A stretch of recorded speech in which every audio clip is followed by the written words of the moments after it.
तो उसी घंटे संग की आवाज को पकड़ करके ये जीवात्मा ब्रह्मांडों की चढ़ाई करती है। मान लो आप किसी जंगल में खो गए और चारों तरफ अंधेरा ही अंधेरा हो, कोई रास्ता आपको नजर ना रहा हो, तो आप किसी टापू, पहाड़ या पेड़ पर चढ़ करके और वहीं से आवाज लगाते हो कि भाई कोई हमारी आवाज को सुन रहा हो तो कृपया करके हमको रास्ता बताओ। मान लो किसी आदमी ने आपकी आवाज को सुना और उसने आपको आवाज दी कि भाई हम तुमको ये आवाज दे रहे, तुम इस आवाज को पकड़ करके और तुम हम तक पहुंच जाओ। भले ही हमें दिखाई ना पड़े, लेकिन हम उसकी आवाज को पहले ध्यान से सुनेंगे कि वो आवाज पूरब से आ रही या पश्चिम से आ रही, और फिर उस आवाज को पकड़ करके हम उसी जगह पहुंच जाएंगे जहां पर वो व्यक्ति आवाज दे रहा।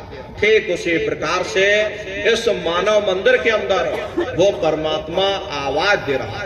जब ये जीवात्मा उस आवाज को सुनेगी तो उस आवाज को पकड़ करके ये जीवात्मा वहीं पहुंच जाएगी जहां वो परमात्मा बैठ करके आवाज दे रहा। तो वो आवाज कब सुनाई पड़ेगी? जब आप भजन करोगे और जब घंटे और शंख की आवाज को सुनोगे तो उसी घंटे शंख की आवाज को पकड़ करके ये जीवात्मा ब्रह्मांडों की चढ़ाई करती है। पलक झपकते यह जीवात्मा खरबों योजन ऊपर चली जाती है। ये चांद, सूरज, सितारों को पार करने के बाद में सबसे पहले जो आपको लोक मिलेगा उसे महात्माओं ने शिवलोक कहा। शिवलोक तमोगुणी स्थान है, वहां के मालिक शिव जी हैं। वो पार्वती जी के साथ उस लोक में विराजमान है। चैतन्य धार जो ऊपर से नीचे आ रही, जिसे महात्माओं ने गंगा कहा, वह अपना केंद्र बिंदु शिवलोक को बनाती है। इसीलिए शिव जी की जटा में ये गंगा दर्शाई जाती है। इस लोक में असंख्य जीवात्माएं रहती हैं और ये सभी जीवात्माएं शिव स्वरूप में मौजूद होती हैं। जब आप वहां पहुंचोगे और शिव जी का जब प्रत्यक्ष दर्शन करोगे तो आपका स्वरूप भी शिव के समान यानी कि शिव स्वरूप हो जाएगा। शिव जी का दर्शन करने के बाद में फिर घंटे शंख की आवाज को पकड़ करके फिर जब आप ऊपर चढ़ोगे उसी के ऊपर ब्रह्मा जी का लोक आएगा। ब्रह्मा जी का लोक वो रजोगुणी स्थान है। वहां के मालिक ब्रह्मा जी हैं। वो गायत्री, सावित्री और सरस्वती के साथ उस लोक में विराजमान है। और ब्रह्मा जी का दर्शन करने के बाद में फिर घंटे शंख की आवाज को पकड़ करके फिर जब आप ऊपर चढ़ोगे उसी के ऊपर विष्णु लोक आएगा। विष्णु लोक वो सतोगुणी स्थान है। वहां के मालिक विष्णु जी हैं। उनका बड़ा मनमोहक स्वरूप है। उनकी 4 भुजाएं हैं और चारों भुजाओं में शंख, गदा, पद्म और चक्र सुशोभित है। और आप क्षीर सागर में लक्ष्मी जी के साथ विराजमान हैं। ये तीनों देवता ब्रह्मा, विष्णु और महादेव अपने अपने लोक में बैठ करके राज कर रहे। एक रचयिता है जो हम जीवों को रचता है, एक पालनहार है जो हम जीवों को पालता है, और एक संहार करता है जो हम जीवों को नष्ट कर देता। एक का काम है शरीर को बनाना, एक का काम है शरीर की सुरक्षा करना, और एक का काम है शरीर को नष्ट कर देना। इनकी जो माता है वो आद्या महाशक्ति है। ब्रह्मा, विष्णु, महादेव लोक के ऊपर वो आद्या महाशक्ति का लोक आता है। उसी को देवी दुर्गा का लोक कहा जाता है। अरे आप लोग यहाँ 9 दुर्गे की पूजा करते हो, दुनिया भर का व्रत उपवास रखते। महात्माओं ने कहा था भाई सही मायने में तुम्हारी 9 दुर्गे पूजा कब सफल मानी जाएगी? जब तुम 9 द्वारों से अपने ख्याल को समेट करके रजोगुण, तमोगुण, सतोगुण यानी ब्रह्मा, विष्णु, महादेव के लोक को पार करके जब तुम देवी दुर्गा का दर्शन कर लोगे तब सही मायने में तुम्हारी 9 दुर्गे पूजा सफल होगी। वहां देवी दुर्गा विराजमान है। देवी दुर्गा का दर्शन करने के बाद में फिर घंटे शंख की आवाज को पकड़ करके फिर जब आप ऊपर चढ़ोगे, उसी के ऊपर सबसे पहला देश आपको मिलेगा। या यूं कह लीजिए कि पहली राजधानी आपको मिलेगी, जिसे महात्माओं ने सहस दल कवल कहा, वो राजधानी है। जैसे आपके उत्तर प्रदेश की राजधानी लखनऊ है और बाराबंकी आपका जिला है, इसी तरह प्रेमी भाई बहनों वो सहस दल कवल राजधानी है। और ब्रह्मा विष्णु महादेव के जो लोक है उस राजधानी के अंतर्गत आने वाले जिले हैं, और राजधानी का जो मालिक है वो निरंजन भगवान है। प्रेमी भाई बहनों, उन्हीं को त्रिलोकीनाथ कहा जाता है। हिंदू उन्हीं को परमात्मा कहते हैं, मुसलमान उन्हीं को खुदा कहते हैं, ईसाई उन्हीं को गॉड कहते हैं। ये जल एक है। जल को चाहे आप पानी कह लो, चाहे वाटर कह लो, चाहे आप नीर कह लो, इसी तरह प्रेमी भाई बहनों वो मालिक एक है। प्रेमी भाई बहनों वो परमात्मा एक है। हम लोग लफ्जों के झगड़े में उलझे हुए हैं। घंटे और शंख की आवाज जो हर इंसान के अंदर गूंज रही, वो आवाज उन्हीं के मुखार बिंद से हो रही। निरंजन भगवान का जो स्वरूप है वो ज्योतिष स्वरूप है। हजार बाती की अखंड ज्योति वहां पर बराबर जल रही। परम प्रकाश रूप दिन राती, नहीं कछु चाहिए दिया घृत बाती। प्रेमी भाई बहनों वो अखंड ज्योति वहां पर जल रही। अरे हम लोग यहाँ पर ज्योत जलाते हैं, ये तो हम आप उसकी नकल करते। महात्माओं ने आपको जरा सा चिन्ह बता दिया कि भाई उनका ऐसा स्वरूप है, तो हम लोग यहाँ पर नकल करने लगे। इस ज्योति में तेल की जरूरत पड़ती है, बाती की जरूरत पड़ती है।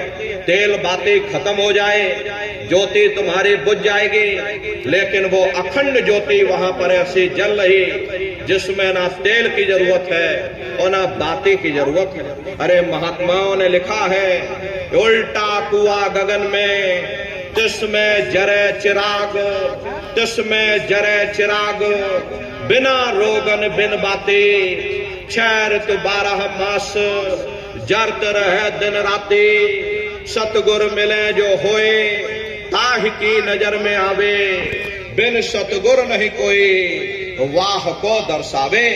वो अखंड ज्योति ऐसी है जिससे पूरा ब्रह्मांड प्रकाशवान हो रहा। जितनी भी अवतारी शक्तियां आई, भगवान राम आए, राम को वहीं से नीचे उतारा गया। इसीलिए उस देश को अयोध्या नगरी या कौशलपुर देश भी कहा जाता है। अरे गोस्वामी जी महाराज जब साधना करके वहां पहुंचे, तभी गोस्वामी जी महाराज ने रामचरितमानस में लिख दिया। देखो प्रेमी भाई बहनों, रामचरितमानस में गोस्वामी जी महाराज ने जो भी लिखा है वो सब अंतर का भेद लिखा।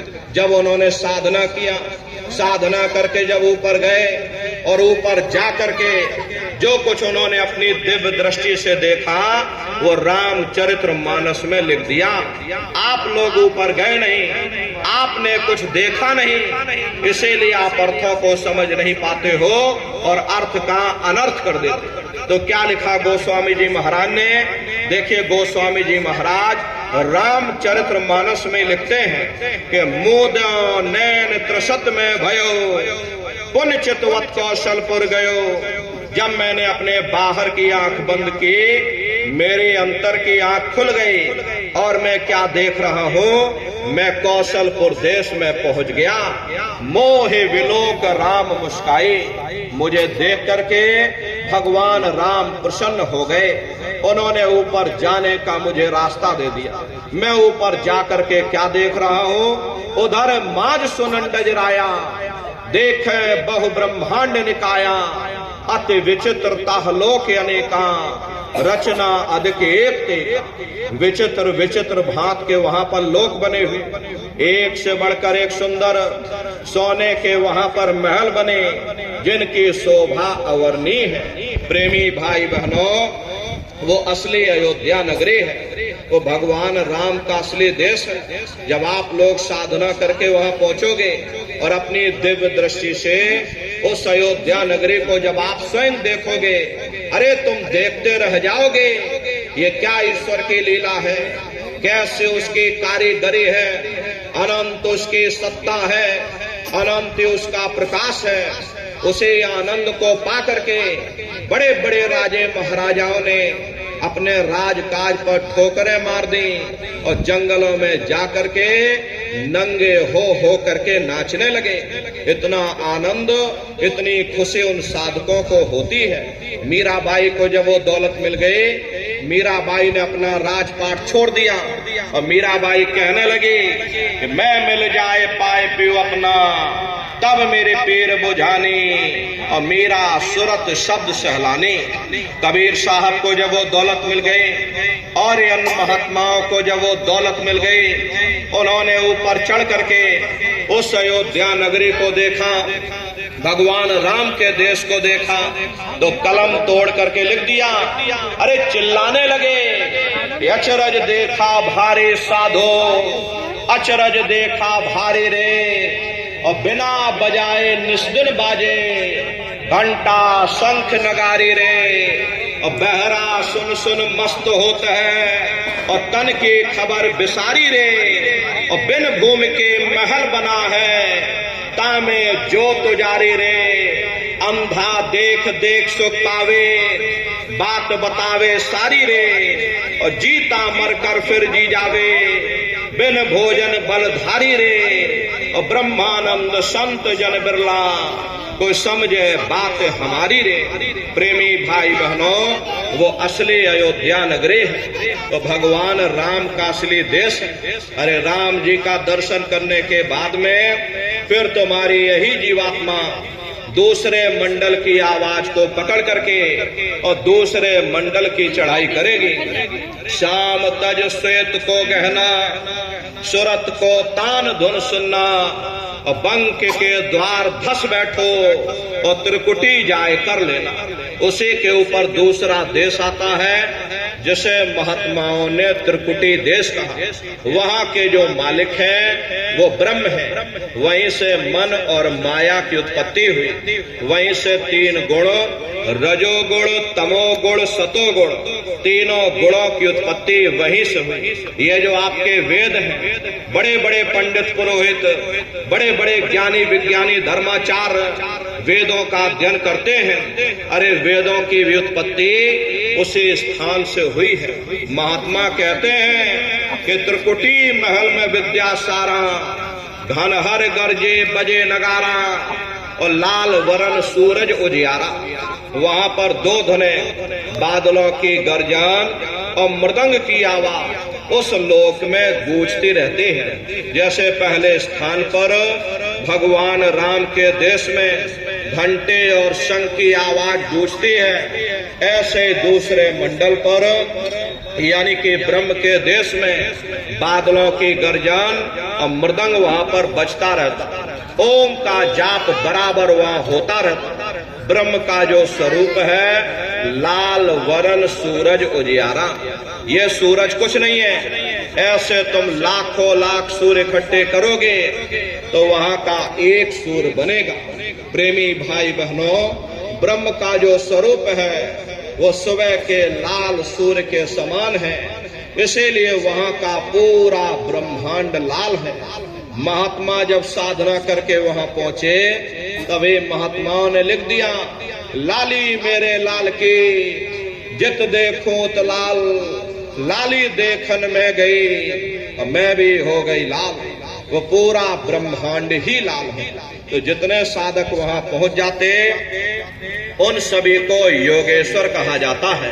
योगेश्वर की पदवी उन्हीं को मिलती है जो ब्रह्म स्थान तक पहुंच रखते हैं। जैसे व्यास जी हुए, वशिष्ठ जी हुए, वाल्मीकि जी हुए, इन सब की पहुंच वहीं तक थी। इसीलिए कहा गया कि वाल्मीकि भय ब्रह्म समाना।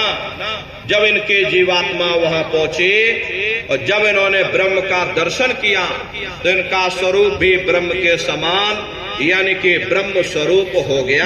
तो जितने साधक वहां पहुंच जाते हैं उन सभी को योगेश्वर कहा जाता है। योगेश्वर भगवान श्री कृष्ण उसी देश में वास करते हैं। ये जो ब्रह्म देश है वो श्री कृष्ण भगवान का ही देश है और श्री कृष्ण भगवान वहीं पर रहते हैं। अरे बाहर की जन्माष्टमी नहीं है जो आप लोग यहाँ जन्माष्टमी मनाते हो, ये तो आप नकल करते हो।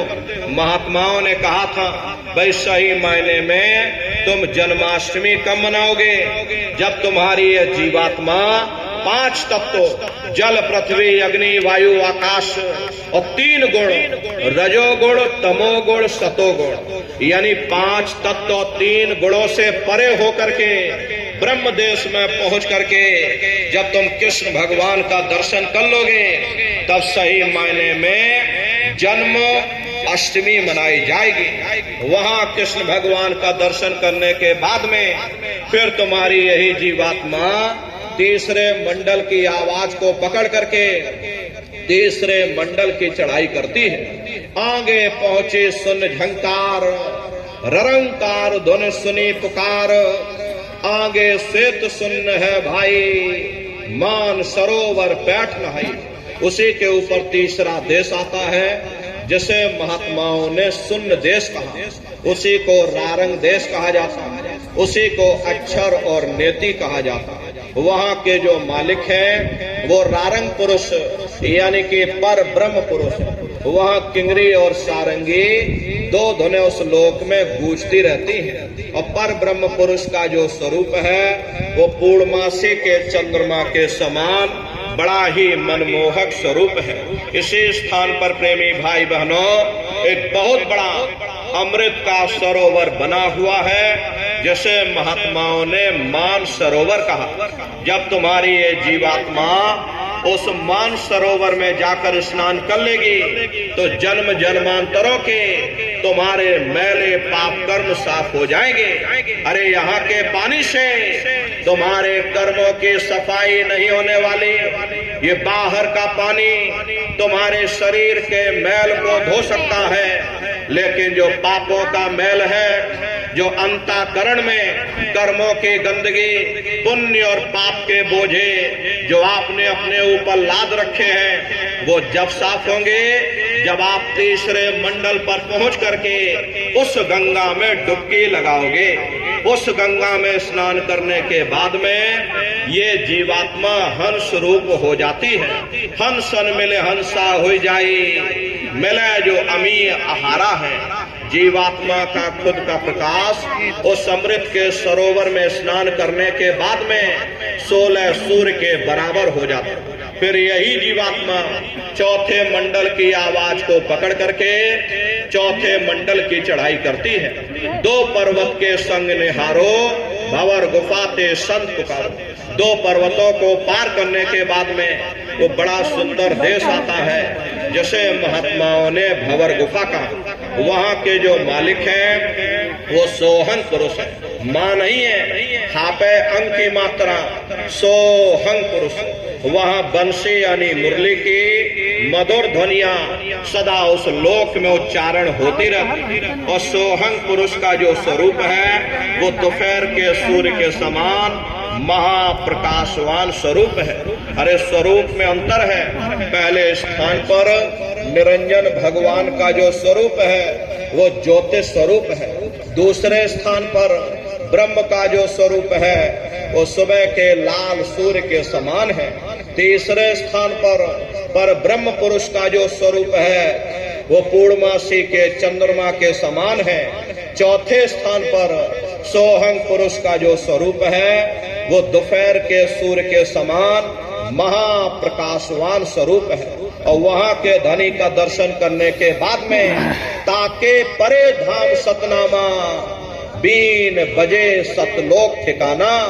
सोहंग देश के ऊपर वो 5वां देश आता है जिसे महात्माओं ने सचखंड देश कहा। वो सचखंड देश अजर अमर अविनाशी सदा एक रस रहने वाला देश है। वहाँ न काल है, न कर्म है, न दुख है, न संताप है, न पुण्य है, न पाप है। जो जीवात्माएं वहाँ पर पहुँच जाती हमेशा के लिए जन्म मरण के बंधनों से आजाद हो जाती। वहाँ के जो मालिक हैं वो सत्पुरुष भगवान हैं जिनके रोम रोम में खरबों खरब सूरज चांद सितारे प्रकाशवान। वही हमारे आपके सच्चे मालिक हैं, वही हमारे आपके सच्चे पिता हैं। अरे हमको आपको वहीं से नीचे धरती पर उतारा गया, फिर शब्द को पकड़ करके शब्द शब्द पौड़ी पर चढ़कर पहुंचो सचखंड सतनाम। तो शब्द कब पकड़ में आएगा? जब आप भजन करोगे। और भजन कैसे किया जाएगा जरा अच्छी तरह से समझ लीजिए। ये आंख और कान को बंद करिएगा लेकिन मन को रोकिएगा। ऐसे समय पर तुम्हारा ये मन जरूर भागेगा।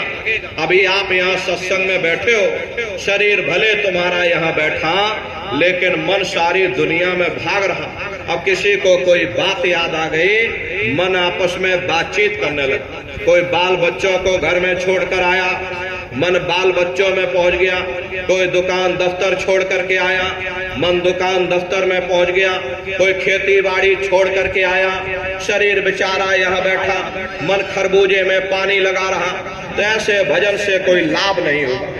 कबीर साहब ने लिखा है कि कबीर पापी भगत न भावे, हर पूजा न सुहाए, माखी चंदन पर हरे, जहां विगंध तह जाए। जैसे मक्खी चंदन या कस्तूरी पर नहीं बैठती है बल्कि रात दिन गंदगी में भिरमिनाती रहती, ठीक उसी प्रकार से हम मनुष्यों का हाल है।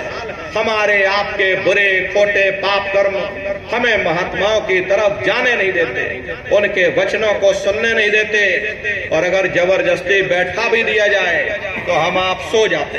ये सब हमारे मन की खुराफात है। जिन्होंने मार मन डाला उन्हीं को सूरमा कहना, बड़ा बैरी ये मनघट में, इसी का जीत ना कटना। अगर दुनिया में कोई हमारा दुश्मन है वो केवल तुम्हारा अपना